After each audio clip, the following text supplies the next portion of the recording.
Assalamualaikum warahmatullahi wabarakatuh. Jumpa kembali dengan pelajaran IPA. Pada hari ini kita akan membahas tentang teori dasar kemagnetan. Semoga di masa pandemi ini kita selalu semangat dalam belajar. Anak-anakku yang saya sayangi, marilah kita bahas untuk materi teori dasar kemagnetan. Teori dasar kemagnetan IPA kelas 9 semester 2. B. Teori dasar kemagnetan. 1. Konsep gaya magnet. 2. Teori kemagnetan bumi. 3. Induksi magnet dan gaya Lorentz. 4. Induksi elektromagnetik. 1. Konsep gaya magnet. Magnet sering digunakan dalam kehidupan sehari-hari. Peralatan seperti speaker, telepon, televisi, dan bel rumah memanfaatkan magnet sebagai komponen utamanya. Tahukah kamu apa yang dimaksud dengan magnet? Dari manakah magnet itu berasal? Dapatkah sifat kemagnetan suatu bahan hilang? Dapatkah kita membuat magnet? Agar dapat menjawab semua permasalahanmu, mari kita pelajari selanjutnya dengan semangat. A. Sejarah magnet. Batu magnet ditemukan di Magnesia yang sekarang dikenal Manisa di daerah Turki.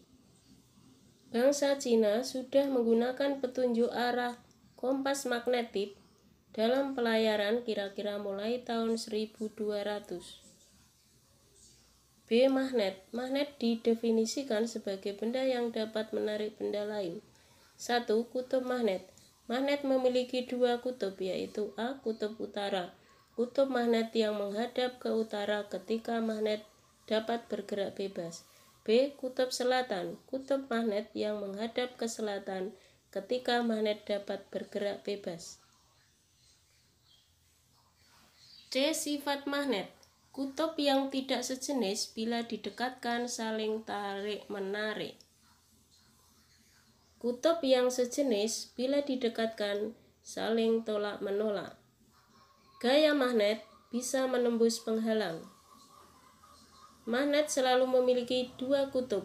Apabila magnet dipotong menjadi 3 bagian, maka masing-masing potongan memiliki kutub utara dan selatan. D. Magnet elementer. Penyusun magnet. Gaya magnet berasal dari adanya interaksi antara kutub-kutub magnet yang ditimbulkan gerakan elektron pada benda.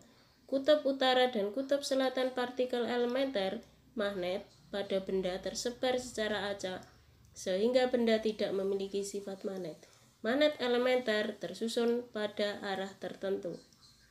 Bahan magnetik atau ferromagnetik mengandung domain magnetik atau magnet-magnet elementer. Benda magnetik belum menjadi magnet, susunan magnet elementernya acak. Benda magnetik sudah menjadi magnet, susunan magnet elementernya teratur. Kutub magnet adalah bagian magnet yang mempunyai gaya tarik yang terbesar. Bahan magnetik berdasarkan sifat kemagnetannya, benda dibedakan menjadi dua, yaitu A. Benda magnetik adalah benda yang dapat ditarik oleh magnet, contoh besi, baja, nikel. B. Benda non-magnetik adalah benda yang tidak dapat ditarik oleh magnet, contoh kertas, plastik, emas.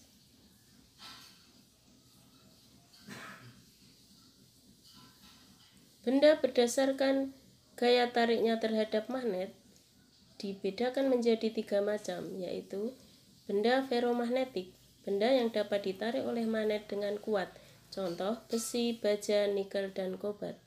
Benda paramagnetik, yaitu benda yang ditarik dengan lemah oleh magnet, contoh litium, magnesium, dan molybdenum.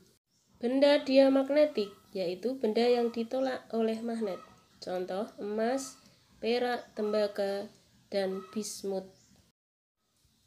Pembuatan magnet ada 3 cara, digosok, diinduksi, dan elektromagnetik.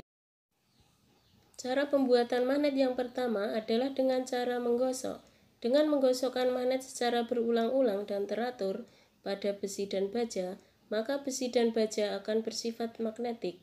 Kutub magnet yang dihasilkan di ujung bahan selalu berlawanan dengan kutub magnet yang menggosoknya, dengan catatan cara menggosok harus searah. 2. Cara induksi. Bila besi dan baja didekatkan atau tidak menyentuh pada bahan magnet yang kuat, maka besi dan baja akan menjadi magnet. Terjadinya magnet seperti ini disebut dengan induksi. Setelah dijauhkan kembali, besi akan mudah kehilangan sifat magnetnya, dan baja tetap mempertahankan sifat magnetnya. 3. Cara elektromagnetik.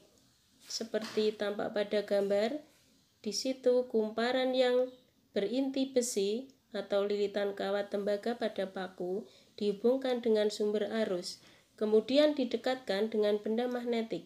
Ketika dihubungkan dengan sumber arus listrik, maka benda magnetik akan menempel pada kumparan. Sedang bila arus listrik diputuskan, maka benda magnetik tersebut akan lepas.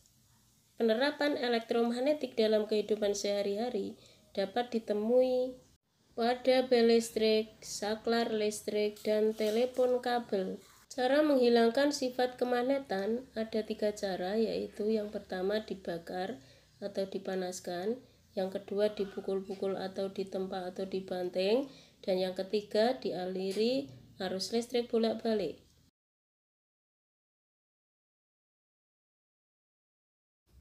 Demikian tadi materi tentang teori dasar kemagnetan, semoga bermanfaat. Kita jumpa lagi pada pembelajaran IPA berikutnya. Tetap semangat, jaga kesehatan. Wassalamualaikum warahmatullahi wabarakatuh.